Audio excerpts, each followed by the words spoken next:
Halo semuanya, selamat pagi. Perkenalkan, nama saya Tri Mulyani Naphtali Jennifer dari Prodi Sarjana Kebidanan dan NIM saya 616080620041. Nah, di sini saya akan membahas tentang 24 standar pelayanan kebidanan.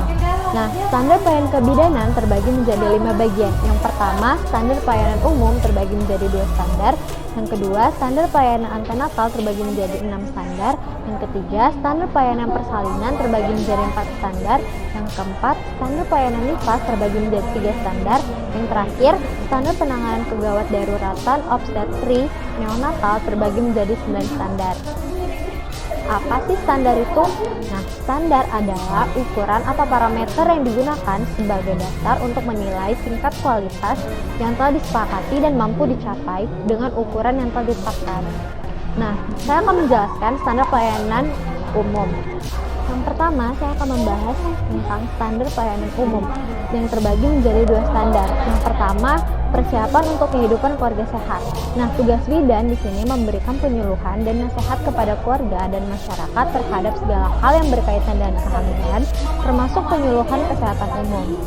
Nah, standar yang kedua yaitu pencatatan dan pelaporan.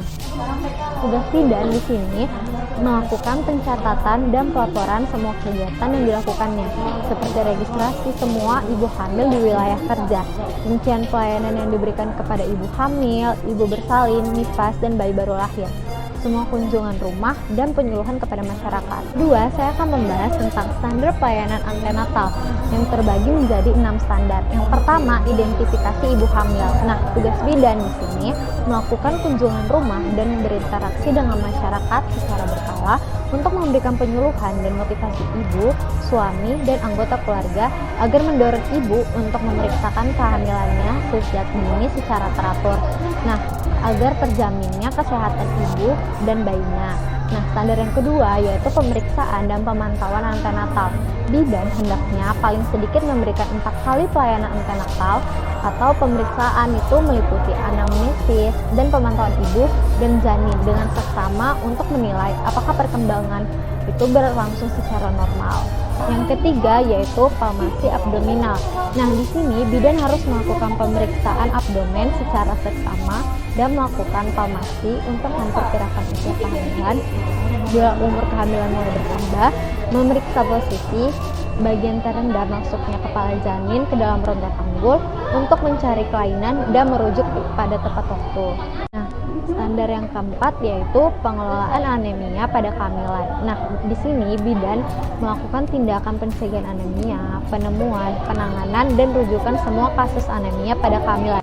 Nah, standar yang kelima, pengelolaan dini hipertensi pada kehamilan. Nah, tugas bidan di sini harus menemukan secara dini setiap kenaikan tekanan darah pada kehamilan dan mengenali tanda gejala preeklamsi lainnya, serta mengambil tindakan yang tepat dan merujuk. Nah, standar yang keenam yaitu persiapan persalinan. Di sini tugas bidan harus memberikan saran yang tepat pada ibu hamil, suami, atau keluarga pada trimester yang ketiga, memastikan bahwa persiapan persalinan bersih dan aman. Nah, suasana menyenangkan akan direncanakan dengan baik. Nah, selanjutnya saya akan membahas tentang standar pelayanan persalinan. Nah, standar pelayanan persalinan ini terbagi menjadi 4 standar. Yang pertama, asuhan persalinan kelas 1. Nah, di sini bidan harus menilai secara tepat bahwa persalinan sudah mulai, kemudian memberikan asuhan dan pemantauan yang memadai dengan memperhatikan kebutuhan ibu selama proses persalinan berlangsung. Nah, yang kedua, persalinan kala 2 yang aman. Nah, tugas bidan di sini melakukan pertolongan persalinan bayi dan plasenta yang bersih dan aman dengan sikap sopan dan penghargaan terhadap hak pribadi ibu serta memperhatikan tradisi setempat.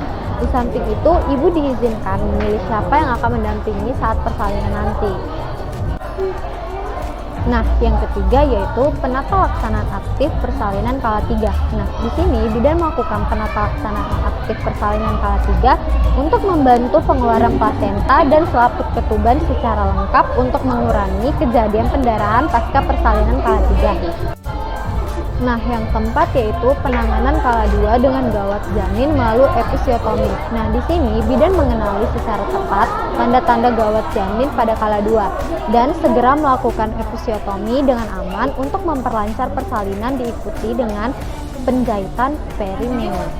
Nah, selanjutnya saya akan membahas tentang standar pelayanan nifas yang terbagi menjadi 3 standar. Yang pertama, perawatan bayi baru lahir. Nah, di sini bidan memeriksa dan menilai bayi baru lahir untuk memastikan pernafasan spontan, mencegah asfiksiasi, menemukan kelainan, dan melakukan tindakan atau merujuk sesuai kebutuhan. Bidan juga harus mencegah atau menangani hipotermi. Nah, yang kedua yaitu penanganan pada 2 jam setelah persalinan.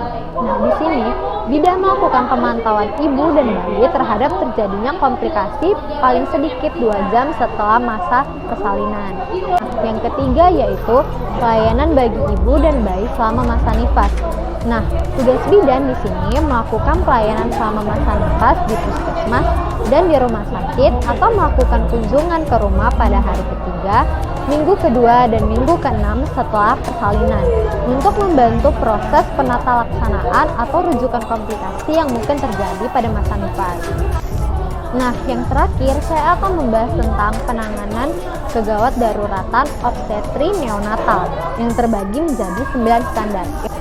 Nah, yang pertama yaitu penanganan pendarahan dalam kehamilan pada trimester ketiga. Nah, tugas bidan di sini mengenali secara tepat tanda dan gejala pendarahan pada kehamilan serta melakukan pertolongan pertama dan melakukan rujukan. Nah, yang kedua yaitu penanganan kedawat daruratan pada preeklamsia. Nah, tugas bidan mengenali secara tepat dan gejala preeklamsia, mengancam, serta merujuk atau memberikan pertolongan pertama. Nah, yang ketiga yaitu penanganan kegawat daruratan pada partus lama atau macet. Nah, di sini tugas bidan harus juga mengenali tanda gejala partus lama atau macet serta melakukan penanganan yang memadai dan tepat waktu untuk merujuk persalinan yang aman. Yang keempat yaitu persalinan dengan menggunakan vakum ekstraktor. Nah, bidan hendaknya mengenali kapan waktu diperlukan menggunakan ekstraksi vakum dan melakukannya secara benar dalam memberikan pertolongan persalinan. Yang kelima yaitu penanganan kegawat daruratan retensio placenta. Nah, di sini bidan itu harus mampu mengenali retensio placenta dan memberikan pertolongan pertama termasuk manual placenta dan penanganan pendarahan sesuai dengan kebutuhannya. Yang keenam yaitu penanganan pendarahan postpartum primer. Di sini bidan harus mampu mengenali pendarahan yang berlebihan selama 24 jam setelah persalinan dan segera melakukan pertolongan pertama kegawat daruratan untuk mengendalikan pendarahan. Yang ketujuh yaitu penanganan pendarahan postpartum sekunder. Nah, di sini juga bidan harus mampu mengenali secara tepat dan dini gejala pendarahan postpartum sekunder dan mampu melakukan pertolongan pertama untuk penyelamatan jiwa ibu atau merujuknya. Nah, yang ke-8 yaitu penanganan sepsis puerperalis.